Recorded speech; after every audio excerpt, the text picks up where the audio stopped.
Berarti abang merasa Asep itu bisa ngalahin seorang Hotman abang dengan apa yang abang punya ya? Hotman itu cuman sepetak doang, tanah gue dia kalah, apalagi segunung gitu loh. Nggak ada apa-apanya. Hotman itu cuma punya ruko berapa biji sama berlian yang dia bangga-banggakan begini sama Lamborghini. Kalau gue kan gunung gimana? Ini samain sama gue. Abang cuma salah sepetak doang ya? Nggak ada apa-apanya, cuma sepetak doang.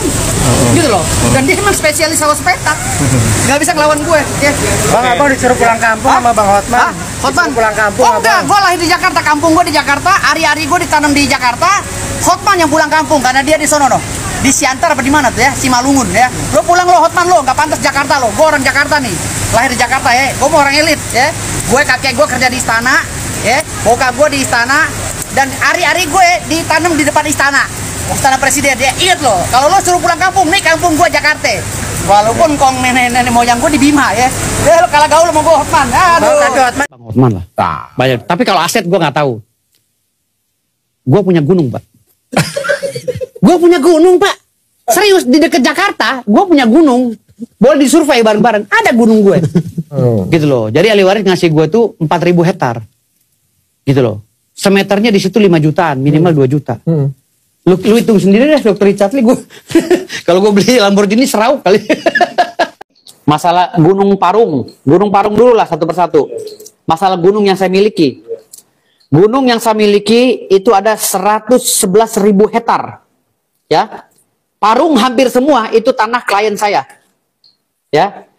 Itu baru Fairponding nomor 9 dan nomor 3. Bisa dicek di BPN. Ya. Fairponding nomor 3 dan nomor 9, Persil 37 dan 39 itu jumlah totalnya 110.000 hektar. Ya. Dan itu sudah ada surat penetapan dan putusan pengadilan.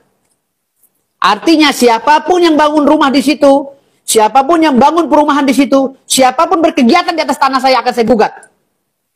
Ya, karena saya mendapatkan separuh dari 110.000 hektar tanah tersebut dari klien saya. Ya, yang bernama Raden Ngabe, cucu dari Raja Banten. Ya. Itu salah satu fee saya, fee lawyer. Ya, fee lawyer saya dari cucunya Raden Ngabe. Ya. Jadi silakan dicek di pengadilan, ya, silakan dicek di BPN, di situ sejarah tanahnya ada. Ya, sesuai dengan Undang-Undang Nomor 5 tahun 1960. Mereka Fairponding, hidup, penetapan ada semua lengkap. Ya. Jadi jumlah totalnya 110.000 hektar sampai ke Jasinga. Makanya kenapa di Parung itu banyak perumahan-perumahan yang nggak laku, banyak perumahan-perumahan yang nggak bisa dijual karena alas haknya salah, gitu loh. Sampai sekarang banyak perumahan yang akan saya somasi, gitu. Makanya yang beli rumah tanah di Parung itu hati-hati, itu masuk dalam giriknya klien saya sepanjang jalan Parung, gitu. Nah, saya bilang di Parung itu segera. Kemarin juga saya udah survei gunung kami, gunung yang ada sawitnya dulu dikelola oleh PT PN 8, ya sawitnya sudah nggak produktif sekarang. Saya bilang nanti akan saya tebang. Saya lagi nyari investor, saya sudah ketemu dengan Wakil Menteri kemarin. Ya, coba berbicara dengan Pak Nusron Wahid. Mudah-mudahan ini bisa dijadikan lahan untuk ketahanan pangan. Ketahanan pangan programnya Pak Prabowo. Ya, yang dekat dengan Jakarta. Jadi nggak mesti harus ke Kerawang, nggak mesti harus kemana. Jadi gunung itu kita jadikan lahan untuk menjalankan program-program ketahanan pangannya Pak Prabowo. Jadi, saya sudah ketemu dengan Wakil Menteri kemarin. Gitu. Kalau untuk gunung itu ya, kalau untuk gunung itu tanahnya sudah lengkap, izinnya sudah lengkap, putusan pengadilan sudah lengkap, semuanya sudah lengkap. Jadi kalau saya berbicara itu nggak mau omong kosong, ngapain? Sekelas saya sudah mau doktor begini ngomong kosong. Buat apa? Apa untungnya omong kosong? Hah? Gitu. Yang kedua, masalah gunung uranium, ya yang saya bilang di Bima, di PT di kawasan Onto, ya di HUU. Itu menurut penelitian orang-orang, ya menurut penelitian profesor-profesor ahli geografi, ya ahli apa? Ahli pokoknya ilmu penelitian sepertilah yang meneliti tentang isi perut bumi. Itu 2 juta metrik ton isinya dari satu kecamatan saja, HUU namanya. Ya, di Dompu. 2 juta metrik ton uranium itu diumumkan oleh Pak Jokowi, isinya emas dan uranium. Tapi lebih kentalnya uranium sebenarnya. Karena harga uranium itu 1000 kali lipat dari harga emas. Nah, kalau uranium itu diakumulatif, menjadi rupiah, ya, dengan 2 juta metrik ton, itu bisa menghidupi masyarakat dunia, sedunia ini, selama 1000 tahun. 2 juta metrik ton loh, bukan 2 juta ton, 2 juta metrik ton. Ya, 1 metrik ton itu 1000. Wah, pokoknya udah mega billion, mega apa yang gue mikirnya kalau duit gitu. Ya. Itu gunung milik masyarakat Bima dari Kesultanan Bima dan Dompu. Ya. Masyarakat Dompu dan Bima, dan harus merasakan mereka. Jangan hasilnya diambil ya kan oleh pemerintah tapi masyarakatnya miskin. Gitu loh. Saya sebagai cucu sultan ya merasa miris kalau masyarakat saya, kalau kata orang Padang, tikui mati di lumbung. Tikus mati di lumbung. Gitu loh. Ada lumbung padi tapi tikusnya mati. Ada tambang emas tapi warganya miskin. Bayangkan, satu kecamatan saja di HUU ya bisa menghidupi 1000 tahun, selama 1000 tahun orang masyarakat dunia. Tidak ada alasan masyarakat Bima dan Dompu untuk miskin. Dengan harta kekayaan yang diwarisi oleh leluhur saya, Sultan Bima. Gitu loh. Kenapa saya bilang leluhur saya? Karena verpondingnya sudah saya cek semua atas nama Raja Bima. Ya, semua verpondingnya, hampir separuh Pulau Sumbawa itu verpondingnya atas nama kakek buyut saya, Raja Bima. Saya sudah cek semua. Makanya saya berani berbicara. Gitu. Saya ini orang kaya, Pak, cucunya Sultan Bima.